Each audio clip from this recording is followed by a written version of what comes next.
dal titolo Le Torri dell'Eden e riguarda la scelta che può fare il genere umano una volta uscito da una catastrofe globale derivata, non è importante perché può essere qualsiasi la causa, ma si trova di fronte a una scelta, cioè come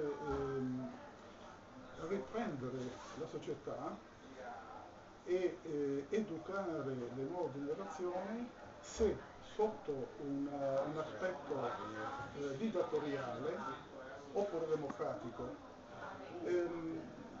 Questo potere viene tenuto da delle costruzioni che sono state salvate dalla catastrofe e che sono state ricostruite e dove vive la classe, chiamiamola la classe dirigente, che ha trovato una soluzione straordinaria ma terrificante. Cioè, studiando i documenti che hanno lasciato i precedenti, hanno trovato che è possibile, usando il DNA, a trovare quello che si potrebbe chiamare il giorno di scadenza di ogni essere umano e quindi uno potrebbe essere padrone del proprio destino. Ora, questa cosa che lavorata in un certo modo può portare a una vita senza limiti, però può portare anche un'angoscia tremenda se uno sa quando dovrà morire e non sa come fare per prolungare la propria vita. Allora questo segreto, chiamiamolo, in mano di questa elite viene custodito gelosamente, però certe cose filtrano e allora la popolazione che vive ai piedi di queste torri, che sono dei simboli,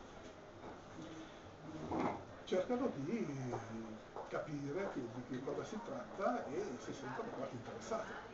Ecco, ci sono dei personaggi che conoscono, vengono a sapere esattamente com'è la situazione e quindi si schierano da una parte e dall'altra. Io ho cercato di mantenermi il più obiettivo possibile, cioè capire quale può essere l'idea di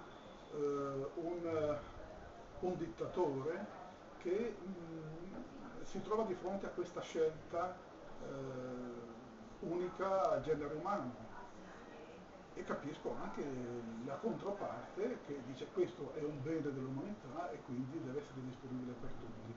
Ecco che allora l'umanità si trova di fronte, in occasione di un nuovo rilancio, si trova di fronte alla solita scelta, cioè dire come usiamo questo potere, come lo usiamo. Vabbè, il fine è un po' aperto perché lascia un po' anche al lettore di trovare una risposta. Io do una risposta un po' velata, ma non voglio, cioè non mi sento di schierarmi interamente o da una parte o dall'altra perché ci sono delle cose che si riflettono non tanto nella politica quanto nella natura umana.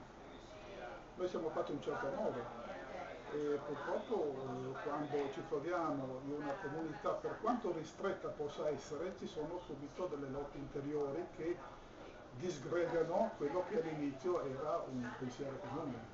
Ecco, questo è l'ultimo libro che ho scritto ed è stato pubblicato da un editore di nicchia, la Elara di Bologna. Viene passato sotto science fiction, però insomma è un'analisi sulla società, una possibile società futura sulla base della società che viviamo tutti i giorni.